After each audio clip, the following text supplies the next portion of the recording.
and welcome to Haydenfilms Verge Episode 4. I'm your host, Hayden Kredoff.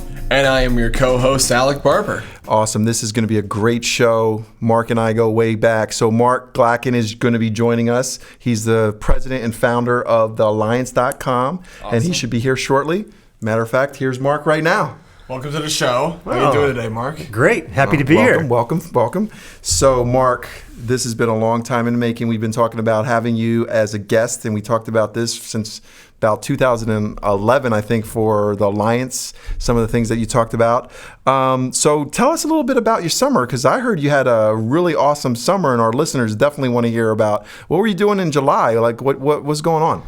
Well, every year in July, well, not every year, every other year, we'd like to go to San Diego ComicCon. Oh my gosh, San Diego ComicCon. So tell me about that experience. It is wild. It is sensory overload because they got everything out there from movies to collectibles to celebrities, panels.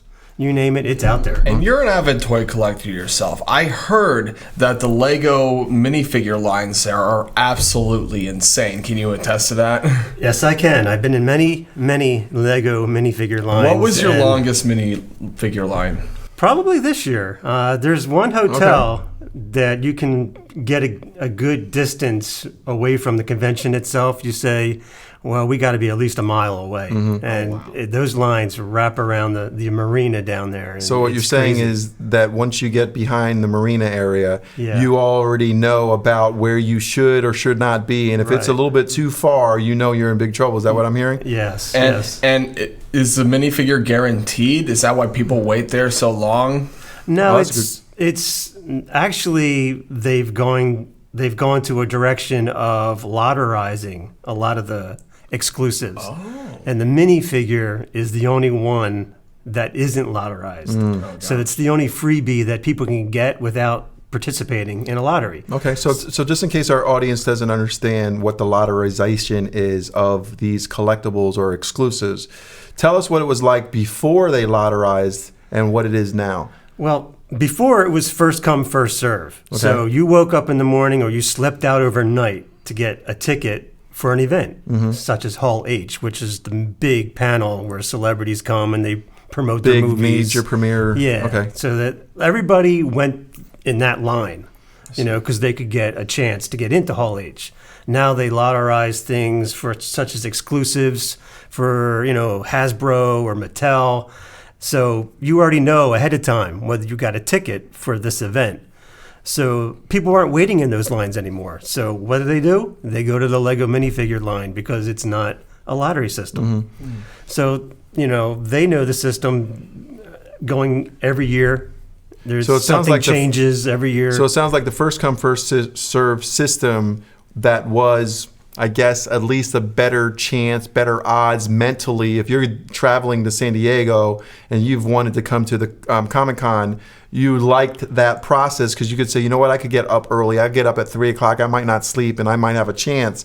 Now you have to go to a website and a portal and you may or may not even be selected at all. Yeah, wow. The odds are incredible. Now, did you reap the rewards of waiting in that long line? What did you get? The first couple of times, and there's 3 giveaways. There was 3 giveaways this year. I think there was 4 previous years. The first 2 times, I got lucky. Mm-hmm. I think people were trying to figure out the odds of like 1 every 5 people or something like that. The third one, I think Lego wised up and they changed the odds. Like an algorithm or something like that? Yeah, so because they realized that these lines were super long. Yeah. So they would extend it. Maybe it was like 1 in 12 or something. Then the third one. So that was super lucky. Sure. And no, I have also been informed that not only you're an avid toy collector, but you're also into the arts themselves. What kind of art do you do? Do you paint by chance? Yeah, I went to Kutztown University. A nice little plug. Wow. For art. Yes, and I've always had a passion in painting, sculpting. Mm-hmm. And I still oil paint. I do landscapes. Okay. And I customize toys as well. And so it kind of overlaps the artistic, Now, do you get to display any of your art anywhere, like some of your oil paintings or anything like that? I haven't yet, but I want to in the future. I'm looking forward to that. Oh yeah, great. So like maybe having some sort of like tour or art gallery or an event or something like that. Something, I mean, like libraries could host something. There's like halls that do it as well that you could make a collection, put a collection together. That's Sure, what I'm sure. trying to do. I have about 5 paintings. Okay. And you said you do what? Landscapes mostly? Yeah, farm scenes, like local farm scenes and like churches. Now, what's the process on that? Do you go out and do like a series of photography photos Yeah. first, and then Yeah. Definitely. I scout the area around and Okay. I look for a particular composition that looks good on a canvas. It can't just be a barn or something. exactly? Now, is there a specific time of year that you particularly like? Fall, winter, summer? Yeah, I like fall better because just the colors on the canvas are a lot more rich and like different, fall Sure, colors. definitely. I've done some winter scenes, but Uh-huh. mostly fall. Your opinion on art and everything like that. You say you desire to get into different art museums, perhaps a few libraries. What do you think? Do you visit museums yourself, or is there any particular artists that you search for or you enjoy? Not particularly. I like the Renaissance type art, but I've always been passionate about architecture. Okay. So that's why I chose farm scenes, or there's always a building of some sort in my compositions because I like how it plays against the landscape of I got Sure. you, like So is- contrasting Yeah. entities. Exactly. Is there any specific for the architecture that you do like? Is there any like a era of architecture that you most like?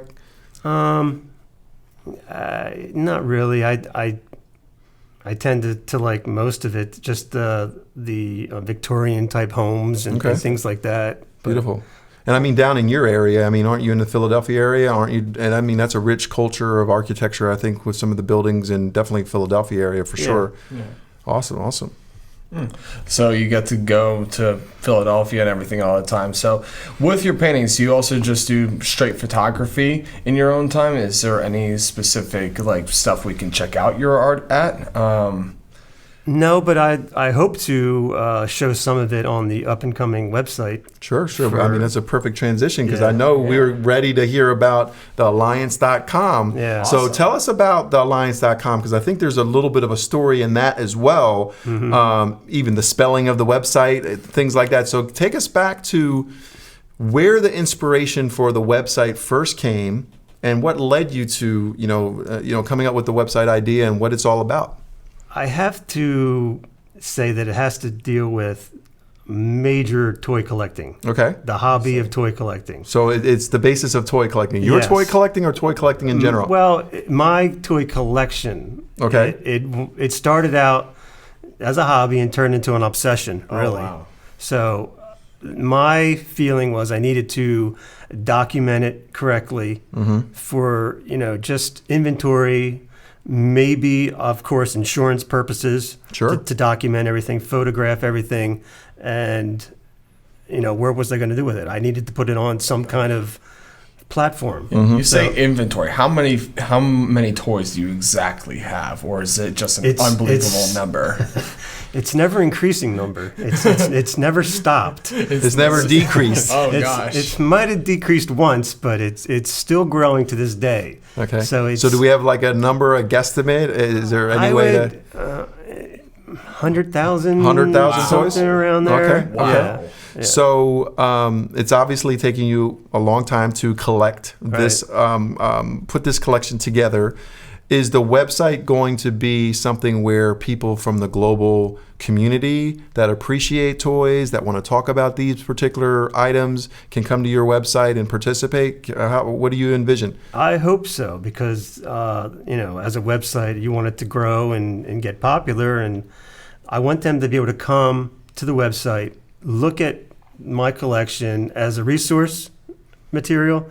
Also, there's going to be many facets to this website. Okay. There's going to be multimedia. There's going to be interviews. There's going to be coverage of ComicCon, other ComicCons such as New York, Lego shows. Sure. I love Lego. I do my own creations, they call them. Now, you've done some Lego MOCs. like competitions where you've built and entered them into like Yes. sort of judging panels. Is that how it works? Well, they did have a contest for a castle build, Okay. which falls into architecture. Wow. Okay. So There you go. I love using architecture in my Lego builds. Okay. I see. So I entered a contest. It was a show in Virginia, All right. Brick Fair, Virginia, and I got runner-up. Well, awesome. Congratulations. first show, For you your know. first show? Yeah. Now, how long did it take for that? Because I saw pictures and I think there was like elements. Didn't it come down and it was broken down into like quadrants or something? How did you move that? It was a 6-foot long Lego build. Wow. And it had to be broken down into sections to fit in my car, and it Okay. barely did Okay. fit in my car. Now, did you use some sort of like boxing mechanism so it would stay safe? Well, I boxed it up, I bubble wrapped it, but it was built modularly, so you Okay. could take towers off and I see. separate it. Let's get back onto the Alliance for a moment. You say like capturing events like ComicCon and stuff. Did you capture any footage of the recent ComicCon that you went to in San Diego?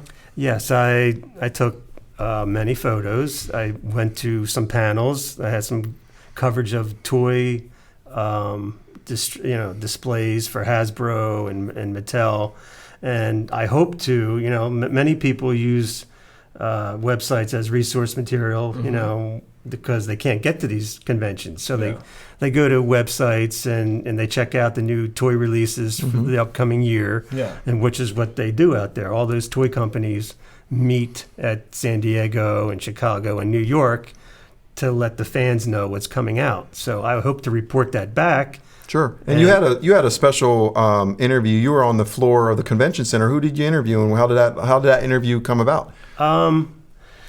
It's funny. I have a friend in Germany. His name is Volker, and he has press credentials over in Germany whenever Hasbro and they have a toy convention come over there. So as favors for him, I would do interviews for his website, StarWarsFigure.com. I see. And he would allow me to get press credentials, and I would interview Hasbro on his behalf. So I was able to do that, a couple years. I believe I was able to interview Hasbro and, ask some questions on his behalf. Awesome. That's awesome. And what else did you get a chance to do? I know you had some other opportunities. I think you were at the CW event. What was that all about? It's pretty cool. There's this other half of San Diego Comic-Con is the nightlife. You get to go to parties and events and you get to exchange business cards and meet people. Sure, great place to network. It sounds like. Yeah, exactly. So you get to network and it's just get your name out there and meet new people, and you never know what's going to happen. You open up new doors. Yeah, especially for your website, thealliance.com, which I heard instead of with an A, it's spelled with an E. Now, why is that? Well, that's a long story. Well, it's not a long story. It's a long, long time ago in a far, far place or whatever that is. Galaxy away. Galaxy. Back in the early days when I was collecting toys, there would be these, we call them scalpers. Okay. They would go to stores early in the morning and wipe out the entire stock of whatever new figures were coming out, Hot Wheels or new, hard to find figures. And they would go to flea markets and sell them for double the price, triple the price, whatever. So a buddy of mine I met at Toys R Us for the first time. I go, oh, you look familiar. I've seen you around. He goes, nah, I don't know. Have I seen you in a weight room or something? Because this guy was jacked. And I go, I know I've seen you somewhere. He goes, did you play football for Temple? He goes, no. So the next day, I saw him at the gym. I was like, I knew you somewhere. And that friendship started that day, and we were collecting buddies. And we said to ourselves, we got to take these stores back somehow away from the dealers. We'll help each other out.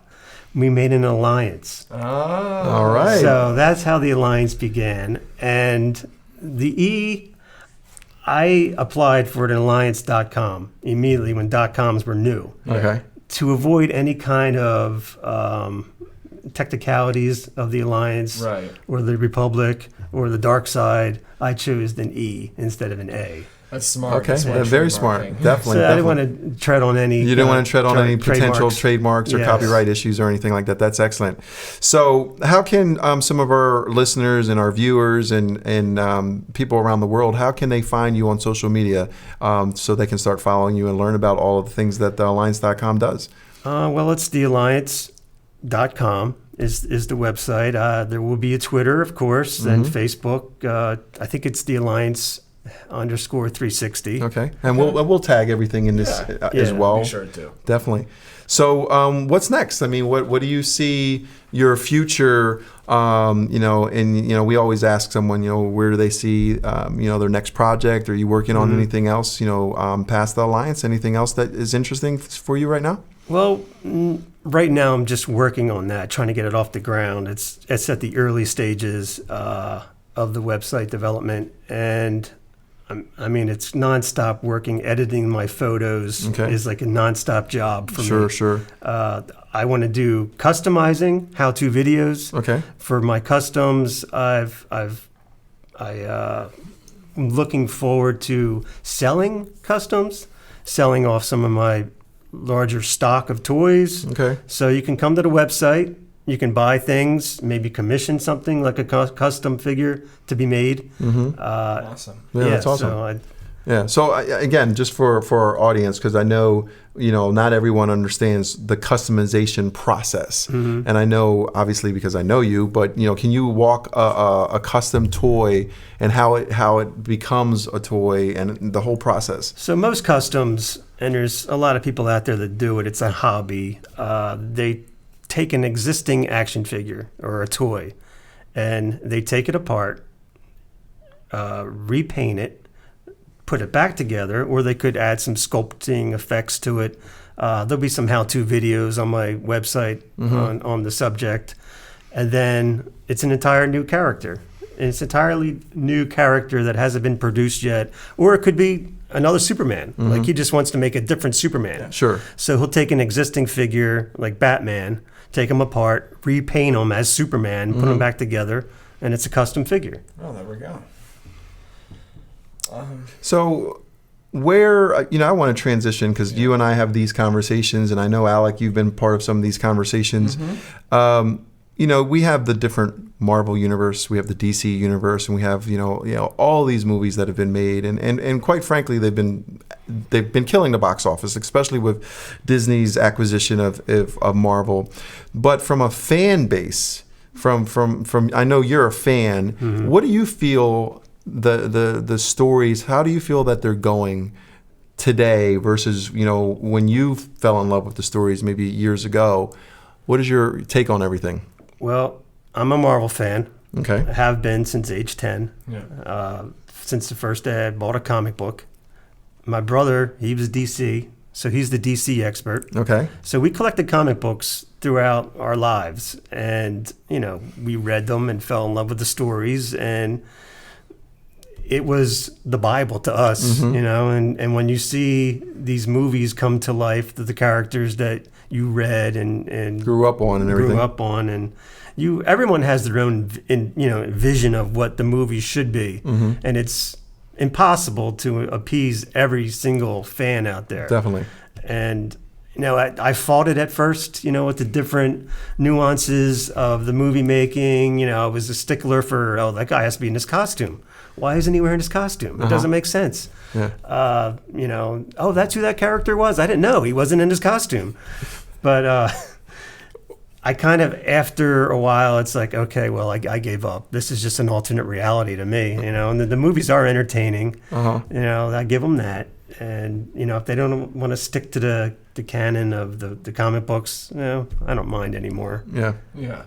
I'm just wondering if you still collect modern comic books, such as modern Marvel Spider-Man books and stuff, and how you're enjoying them.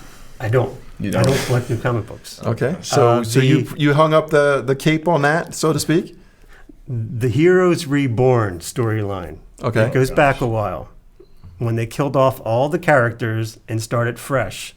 they did me a huge favor to my wallet. Okay, so Because- that just ended your collection, so you Yes. didn't have to have parallel collections with your figures and the comics, because you would have Right. been in it if they kept going. Exactly. So what they did make me do is I still collect comics, Yeah. but it's the 60s and 70s. I see. So I have a lot of holes still to fill.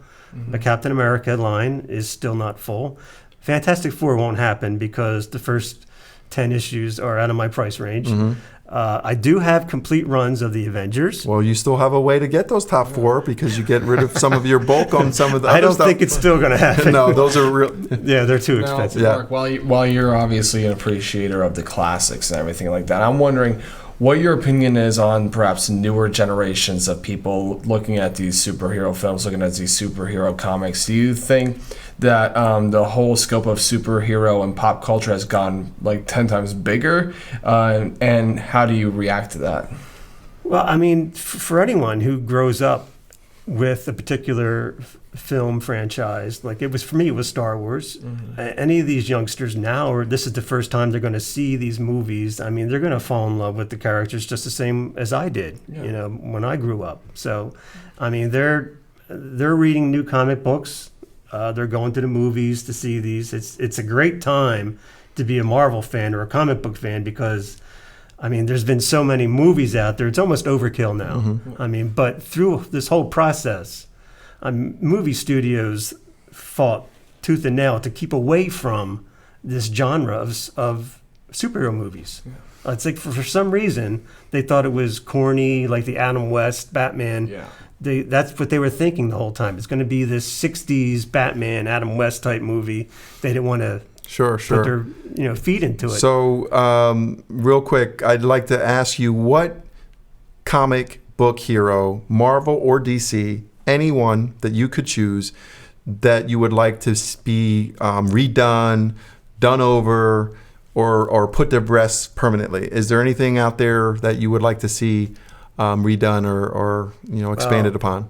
They kind of missed the mark. I'm a Jim Starlin fan, and he created a lot of the cosmic superheroes, Captain Marvel, Thanos, from the Avengers movie, Drax the Destroyer. That's the one that bugs me the most. Drax the Destroyer was a classic comic book character, big green like the Hulk. Sure. I think they missed the mark on him. They changed him over the years, Yeah. and I forget who plays him. The wrestler, his name escapes my mind right now. It's escaping my mind real quick. Yeah.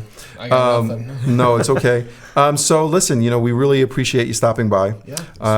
We're really anxious to really keep following the Alliance.com, and our listeners, we're going to have them follow you. And one of the things that we like to do with our guests here at Haydenfilms Verge is instead of having our callers or our listeners call in and ask you a question, we always tell our guests to ask the question of our listeners. So is there any specific question you'd like to ask our worldwide listeners so that they can provide feedback on our channels, including this podcast, and then perhaps you can come back as a guest and respond to their answers to your question? Is there any particular question you'd like to ask?